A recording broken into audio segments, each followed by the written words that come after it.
Hello guys, இந்த வீடியோவில் பார்த்தீங்கன்னா நம்ம வந்து கிளாத் அனிமேஷன் வந்து எப்படி பண்ணுறதுன்னு பார்ப்போம். ஸோ நான் வந்து ஒரு கோன், அதுக்கப்புறம் மேலே வந்து ஒரு பிளேன் வந்து கிரியேட் பண்ணி வச்சுருக்கேன். ஸோ ஃபஸ்ட்டு வந்து நான் வந்து பிளேனை செலக்ட் பண்ணிட்டு ஆப்ஜெக்ட் மோடில் வந்து எடிட் மோடுக்கு வந்து சேஞ்ச் பண்ணிக்கிறேன். இதை நான் வந்து சப்டிவைட் பண்ணிக்கிறேன். ஸோ நம்மளால் முடிஞ்ச அளவுக்கு சப்டிவைட் பண்ணணும். ஸோ நான் வந்து 150 வந்து என்ட்ரு பண்ணுறேன் நம்பர் ஆஃப் கட்ஸ். ஏன்னா நம்ம எந்த அளவுக்கு வந்து சப்டிவைட் பண்ணுறோமோ அந்தளவுக்கு நம்ம க்ளோத் அனிமேஷன் வந்து நம்மளுக்கு ஸ்மூத்தாக கிடைக்கும்.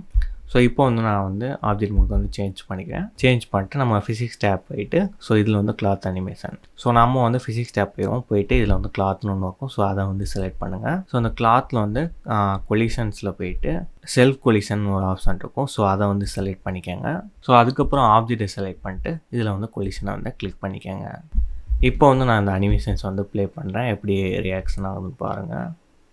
ஸோ இப்போ பார்த்தீங்கன்னா அந்த ஆப்ஜெக்ட் மேலே அந்த க்ளோத் வந்து விழுந்து அதுக்கு வந்து இது ஒரு ஆப்ஸ்டிக்கல் மாதிரி ஒர்க் ஆகுது. ஸோ லைக் வந்து எப்படின்னா நம்ம ஒரு புது பைக் வாங்க போகிறோம். ஸோ அந்த பைக்கை வந்து ரிவால்வ் பண்ணுறதுக்கு அந்த பைக் மேலே ஒரு துணியை வந்து போற்றி வச்சுருப்பாங்க. அதுக்கப்புறம் அந்த துணியை வந்து எடுப்பாங்க. ஸோ அந்த மாதிரியான ஒரு அனிமேஷன்ஸ் வந்து நம்ம இந்த ஆப்ஷன் யூஸ் பண்ணி நம்ம வந்து க்ரியேட் பண்ணிக்கலாம். ஸோ ஒரு ஆப்ஜெக்டை ரிவால்வ் பண்ணுற மாதிரி, இல்லை ஒரு ஆப்ஜெக்ட் மேலே வந்து நம்ம துணியை வச்சு கவர் பண்ணுற மாதிரி எஃபெக்ட்லாம் வந்து நம்ம இதை யூஸ் பண்ணி நம்ம வந்து க்ரியேட் பண்ணிக்கலாம். நம்மளோட பிளெண்டர் கிளாஸில் வந்து உங்களுக்கு ஏதாவது டவுட் இருந்துச்சுன்னா நம்மளோட வீடியோ கீழே வந்து கமெண்ட் பண்ணுங்கள். ஏன்னா நாங்கள் வீக்லி பார்த்தீங்கன்னா லைவ் கிளாஸஸும் வந்து கண்டக்ட் பண்ணுறோம். அதில் உங்களோட டவுட்ஸை வந்து கண்டிப்பாக வந்து கிளியர் பண்ணுவோம். ஸோ மறக்காமல் நம்மளோட வீடியோ கீழே உங்களோட டவுட்ஸை வந்து கமெண்ட் பண்ணுங்கள்.